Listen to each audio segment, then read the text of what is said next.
Hello friend, हमारी आज की कहानी है माँ बिन मायका। भाई की बहुत जिद करने पर सलीला बच्चों के साथ अपने मायके रवाना हो ली। विवेक जल्दी लेने आइएगा और हाँ, बार बार फोन कर जल्दी आने को कहते रहिएगा। सलीला, क्या हो गया है तुम्हें? अनुज कब से आने की जिद कर रहा है। जा रही हो तो कुछ दिन आराम से रहकर आओ। भाई है तुम्हारा, अचानक इतनी दूरी क्यों? आराम से रहकर आऊं? क्या कह रहे हो? तुम्हें तो बस अपनी स्वतंत्रता से मतलब है, किसी दूसरे ही भावनाओं से कोई लेना देना नहीं। कह दिया ना, 2-4 दिन बाद वापस आने की जिद करना, बस यही एक कहा मान लो। रात की ट्रेन में विवेक ने सलीला व बच्चों को बिठा दिया। ट्रेन अगले दिन सुबह हैदराबाद पहुंचने वाली थी। न जाने कितने विचार सलीला के मन को बेचैन किए हुए थे। जल्दी सोने से सुबह जल्दी होगी, इस विचार से बच्चे सो चुके थे। ट्रेन के हर झटके से सलीला हर बार कुछ नया सोचने लगती। ट्रेन ट्रेन, हाँ जी विवेक, सोई नहीं? नहीं, मेरी याद। हाँ, अब बाकी तो जिंदगी में बचा ही क्या है। सुनो, ट्रेन समय पर चल रही है, सुबह जल्दी पहुंच जाओगी।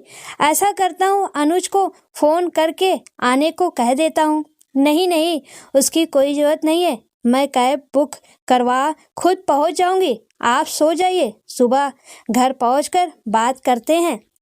फोन रखा तो मन में कई सवाल जवाब तहलका मचा रहे थे। मन में पूरे समय मायके की यादें थी, माँ की आवाज़ थी। मैंने अनुज को बोला था, ले आ बिटिया को, अकेले बच्चे और सामान लाना मुश्किल होगा।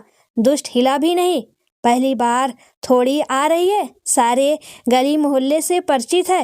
वो तो यहाँ की डॉन थी, अपने आप आ जाएगी। बातें याद कर एक हंसी सलीला के चेहरे में दौड़ गई। अनुज की शादी के बाद सब कुछ कितना बदल गया था। माँ जब लाने को कहती तो कहता, माँ आ जाएगी ना, सालों से आ रही है, फिर कौन सा बैठने से पहले मुझे फोन कर लेने आने को बोली थी। अरे दुष्ट, क्या कह रहा है? बहन है तेरी, कितनी खुशी होगी उसे अगर तू लेने गया तो। माँ, अब मेरी भी जिम्मेदारियां हैं, ये लेने जाना छोड़ना, इन सब के लिए मेरे पास समय नहीं होता। जब एक शहर से दूसरे शहर आ सकती है तो स्टेशन से घर आने में क्या परेशानी? मना कर रहा है सलीला, कितनी बार बोला पर लेने आने को तैयार नहीं। कोई बात नहीं माँ, मत कहा करो, अब वो भी बच्चा नहीं है, उसकी भी शादी हो गई है। मेरे जीते जी तो मान जाता, बाद में देखी जाती, जैसा रिश्ता निभाना है निभाते।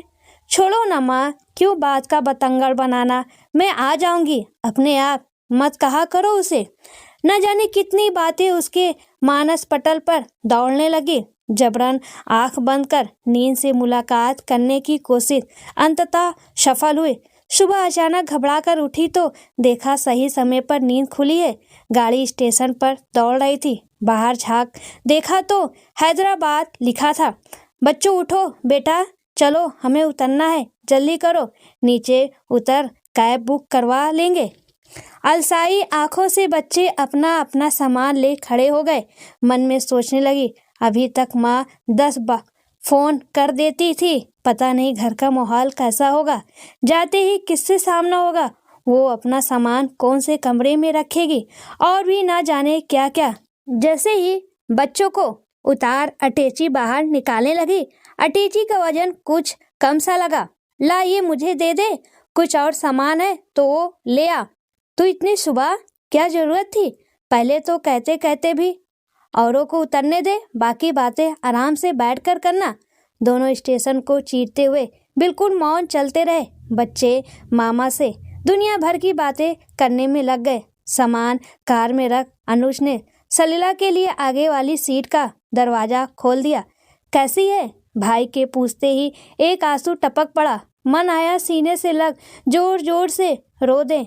बहुत जल्दी पूछ रहा है कैसी है, लेकिन शायद उम्र की परिपक्वता गर्दन हिला। ठीक हूँ, मैं जवाब दिया।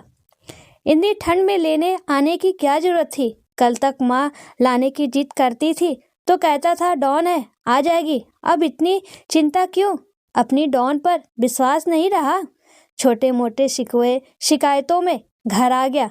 घुसते ही देखा इन 2 सालों में काफी बदल चुका था। माँ का तुलसी का परिंदा गार्डन के बीचों बीच सुंदर सी पेंटिंग से सजाया गया था।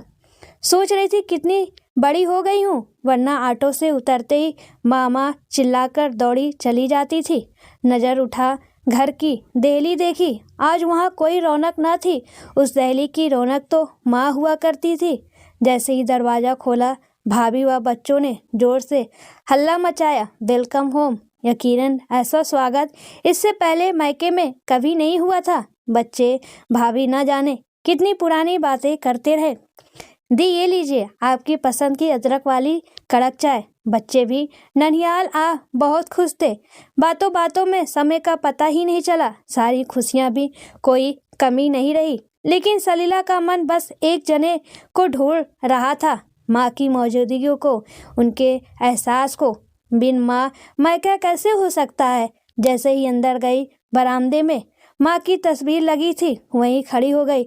आंसू को काबू में ना कर पाई तो भाभी ने कंधे पर हाथ रख कहा, हम हैं ना दी, आपका मायका हमेशा पहले जैसा रहेगा। कैसे कहती, तुम उसकी जगह कैसे ले सकती हो जो मेरे चेहरे से मेरे दिल की बात जान लेती थी। आते ही जिसके सीने से लग ससुराल की हो या कोई और परेशानी हो, छूमंतर हो जाती थी। आंसू पोंछ माँ के कमरे में गई। कमरा बिल्कुल वैसा ही रखा था जैसा वो चाहती थी। सलीला का सामान माँ के कमरे में रखवा दिया गया। देखते ही देखते 4-5 दिन कहाँ बीत गए पता ही नहीं चला। बीते चंद सालों में कभी महसूस ही नहीं कर पाई थी कि भाभी के हाथ का स्वाद भी बिल्कुल माँ जैसा है। आज उनके खाने के स्वाद में माँ के हाथों सा जायका था। तुम्हारी सब्जी तो बिल्कुल माँ के हाथ से बनी है, इससे पहले कभी ध्यान ही नहीं दिया। हाँ दी, सब कहते हैं माँ से ही सीखी थी, लेकिन उन्हें हर बार स्वाद में कमी लगती तो मैं आपके आने पर बनाती ही नहीं थी। वैसे उनके जैसे काम का सलीका मुझे नहीं, उन्हें हर चीज़ परफेक्ट चाहिए थी। सही कह रही हो। पापा के जाने के बाद माँ पर हमारी जिम्मेदारी आ गई। इतना निर्भर रहने के बाद भी एक मजबूत किरदार निभा उन्होंने अपनी जिम्मेदारी निभाई। दी, शायद जीजा जी का फ़ोन आया है। क्या बात है सलीला, मायके पहुँच भूल गई हमें? वापस कब आ रही हो? आती हूँ जी, 1-2 दिन में। भाई वहीं खड़ा था। क्यों, अच्छा नहीं लग रहा है यहाँ? हमने अपनी तरफ से पूरी कोशिश की है कि तुझे माँ की कमी महसूस ना हो। माँ बिन भी मायका होता है। भाई भाभी के साथ क्या अपनत्व में कोई कमी? कैसी बातें कर रहा है। एक बात कहूँ, ये चिंता फिर काश तूने माँ के सामने की होती तो उनकी उम्र के 2-3 साल और बढ़ जाते। आज उनके जाने के बाद वही सब करना जो वो जीते जी चाहती थी, सब कुछ होते हुए भी। दी निष्फर्क थी। हम जब मौजूदा हालात जी रहे होते हैं तो कभी अपने अधिकार के लिए, कभी विचार न मिल पाने के कारण, और कभी माँ बाप की बातों को टोक समझ उस परिस्थिति के साथ सामंजस्य नहीं बिठा पाते। लगता था जब मैं काम खुद कर रहा हूँ तो माँ बार बार बोलकर क्यों टोक रही है। आज समझ आता है वो उसकी चिंता थी और चिंता में छिपा प्यार।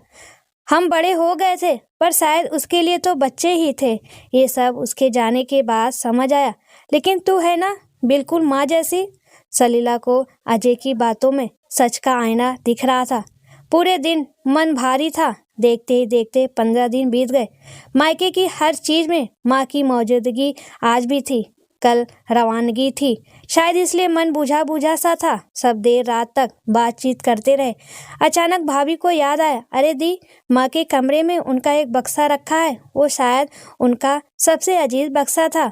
ये उसकी चाबी है, मैं चाहती हूँ आप उसे खोलें। ऐसा क्यों? माँ की हर चीज़ पर तुम्हारा अधिकार है। जब हमने किसी चीज़ के लिए कभी कुछ नहीं कहा तो आज ये संदूक और उसकी चाबी? दी, माँ हमेशा कहती थी इसमें पूंजी है। मेरे बाद एक सलीला ही है जो इसकी कीमत समझ सकती है। बुरा मत मानिएगा, अच्छा हो इसे आप ही खोले। कांपते हाथों से सलीला ने बक्सा खोला। दुनिया भर की कतरनों से भरा बक्सा ऊपर से सब हटाती चली गई। पापा का कुर्ता पैजामा रखा था, खादी का कुर्ता। देख ले, आया इस बार खादी का कुर्ता, संभाल कर रख, अजय के जन्मदिन में पहनूंगा। दुनिया आगे बढ़ रही है, लोग कोट पहनते हैं और आप हद करते हो जी, पूजा पाठ थोड़ी है। लेकिन अजय के जन्मदिन का अरमान मन में दबाए पापा एक दुर्घटना का शिकार हो सब कुछ यहीं छोड़कर चले गए। शायद माँ के लिए पापा की पसंद का कुर्ता उस दिन से बेहद अजीज हो गया था। नीचे देखा तो भाई के मुंडन के कपड़े, अन्नप्रशासन के कपड़े रखे थे। हर एक चीज में माँ की ममता से ओत प्रेत थी। अचानक हाथ में वो गुड़िया आ गई जो सलीला कभी जिद करके लाई थी। सल्ला अब जिद की तो चाटा लगने वाला है। माँ दिला दो ना वो गुड़िया, दिमाग खराब है तेरा। इतनी महंगी गुड़िया कुछ और ले ले बेटा, थोड़े दिन बाद तो इसकी तरफ झांकेगी भी नहीं। लेकिन सल्ला पर तो निप्पल वाली बड़ी सी गुड़िया का भूत सवार था। लाकर थोड़े दिन खेल उसे पटक दिया, पर माँ ने उसे हमेशा से ही कह संभाला कि तेरी बेटी को दूंगी। कितनी ऐसी यादें उस संदूक में कैद थी जो शायद एक माँ के लिए बहुत खास थी। भाभी क्या ये संदूक में? हाँ हाँ दी, इसकी कीमत आपसे ज़्यादा कोई नहीं समझ सकता।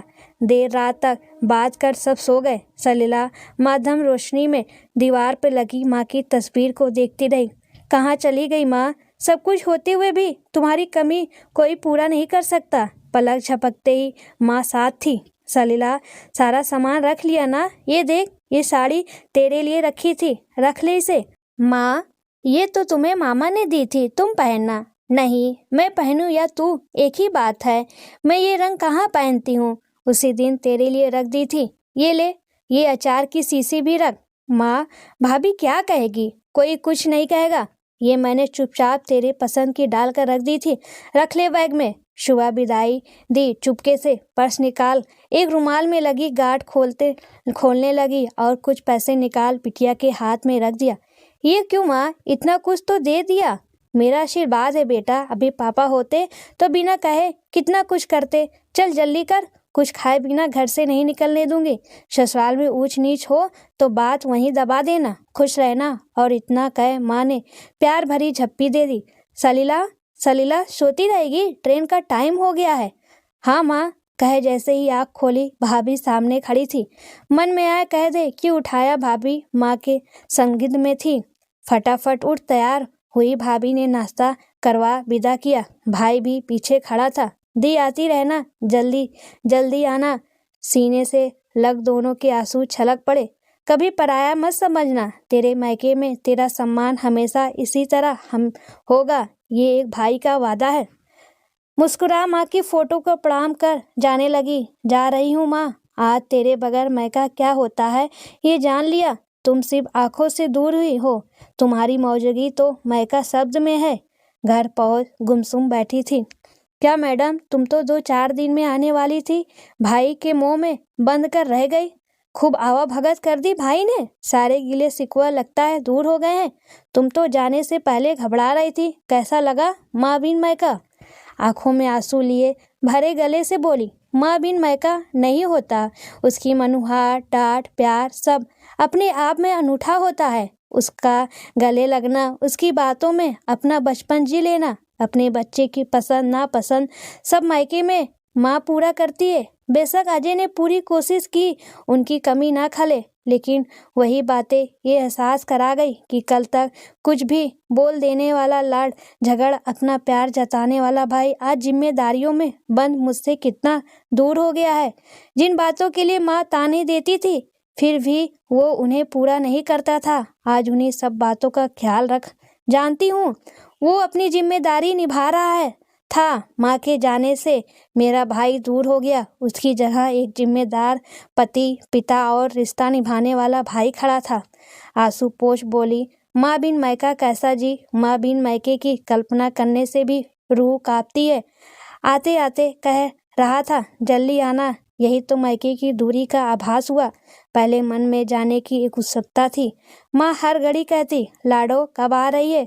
सच है विवेक, मायके में चाहे कितना ही आपका इंतजार हो, पर माँ बिन मायका मायका नहीं होता।